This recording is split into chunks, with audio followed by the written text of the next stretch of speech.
Hello అండి, welcome to our channel. ఈరోజు మనం మన ఛానల్లో బెల్లం కొమ్ములు, బెల్లం పూస ఎలా చేయాలో తెలుసుకుందాం. అన్ని విషయాలు పక్కా కొలతలతో చెప్తాము. మొదట బెల్లం కొమ్ములు చేయడానికి కావాల్సింది శనగపిండి.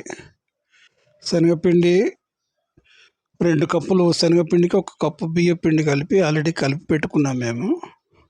ఆ కలిపి పెట్టుకున్న పిండిని 5 కప్పులు కొలిచి తీసుకుంటున్నాము. మీకు ఎంత కావాలంటే అంత మీరు కలుపుకోవచ్చు. 1 కప్పు 2 కప్పులు. ఇది ఏంటంటే చేయడానికి బెల్లం కూడా సమాన కొలతలో తీసుకోవాలి. పిండి ఎన్ని కప్పులు తీసుకుంటున్నామో అదే కప్పుతో బెల్లాన్ని తురిమి అంతే తీసుకోవాలి. మొదట 5 కప్పుల పిండి ఒక ప్లేట్లో వేసుకుని దానిలో ఒక చిటికెడు అర చెంచాడు ఉప్పు, రుచి కోసమని ఒక అర చెంచాడు ఉప్పు వేయాలి. ఉప్పు వేసి గోరువెచ్చని నీటితో కలపాలి. గోరువెచ్చని నీటితో కొంచెం వేడి నీళ్ళతో కలిపితే గుల్లగా వస్తాయి. కలిపి మూత పెట్టి ఒక 10 నిమిషాలు పక్కన పెట్టుకోవాలి. తర్వాత స్టవ్ మీద బాణలి పెట్టి సరిపడా డీప్ ఫ్రైకి సరిపడా నూనె వేసుకుని, నూనె వేడెక్కిన తర్వాత చట్రంతో కొంచెం దొడ్డు జంతికలు వేసుకోవాలి. సన్న కారపూసలాగా వేస్తే పాకం పట్టడానికి మంచిగా రావు. కొంచెం ఇలా లావు జంతికలు వేసుకుని 2 వైపులా తిప్పి కొంచెం గోల్డెన్ బ్రౌన్ కలర్ వచ్చే వరకు వేయించుకుని, మంచిగా గోల్డెన్ కలర్లో వచ్చిన తర్వాత తీసి చిల్లులు గరిటెతో తీసి పక్కన పెట్టుకోవాలి. అలా పిండి అంతా కూడా ఇలాగే జంతికలు వేసుకుని తీసి ఒక పేపర్లో కానీ గిన్నెలో కానీ ప్లేట్లో కానీ వేసి పక్కన పెట్టుకుని కొంచెం చల్లగా అయ్యే వరకు వేచి చూడండి. అవి కొంచెం చల్లగా అయిన తర్వాత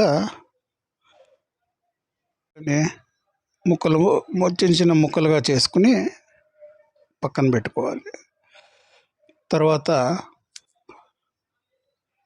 జంతికలన్నీ వేయించడం అయిపోయిన తర్వాత ఒక ప్లేట్లో బెల్లం తీసుకుని దాన్ని సన్నగా తురుముకుని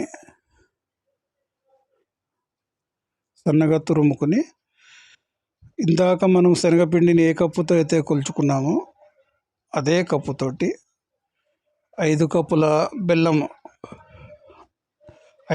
బెల్లము తురుముకుని అది ఒక బాణలిలో వేసుకుని దాంట్లోకి 1.5 కప్పు, ఇందాక మనం ఏ కప్పుతో అయితే కొలుచుకున్నామో అదే కప్పుతోటి 1.5 కప్పు మంచినీళ్ళు వేసుకుని దాన్ని స్టవ్ మీద సిమ్ నుంచి మీడియం ఫ్లేమ్లో పెట్టాలి. హై ఫ్లేమ్లో పెడితే బెల్లం పాకం మాడిపోయి వాసన వస్తుంది.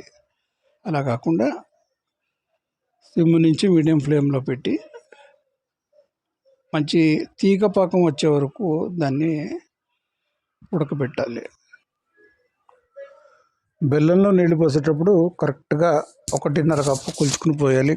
నీరు ఎక్కువ పోస్తే ఏమవుతుందంటే పాకం తయారవడానికి కొంచెం ఎక్కువ సమయం తీసుకుంటుంది.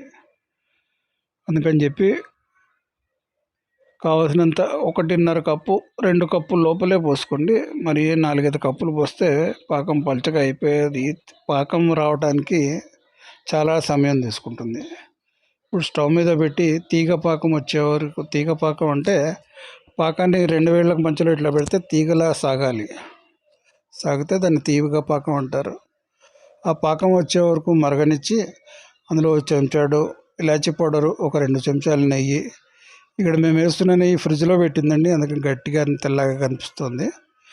ఒక 2 చెంచాల నెయ్యి వేసి ముదురు తీగపాకం అంటే ఉండపాకం దగ్గరగా ఉండపాకం వచ్చే వరకు, ఉండపాకం రావద్దు, ముదురు తీగ పాకం వచ్చే వరకు దాన్ని ఉడకనిచ్చి పాకం రాగానే స్టవ్ ఆఫ్ చేసి అందులో ఇందాక ముక్కలు చేసి పెట్టుకున్న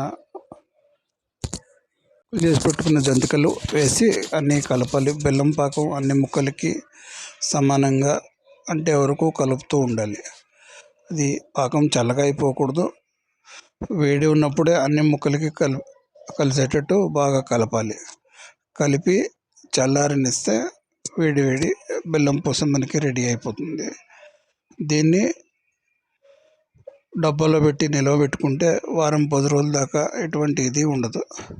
కాబట్టి ఈ చెప్పిన కొలతలతో చేసుకుని ఎలా వచ్చిందో కామెంట్ చేయండి. నచ్చితే సబ్స్క్రైబ్ చేసుకోండి. Thank you.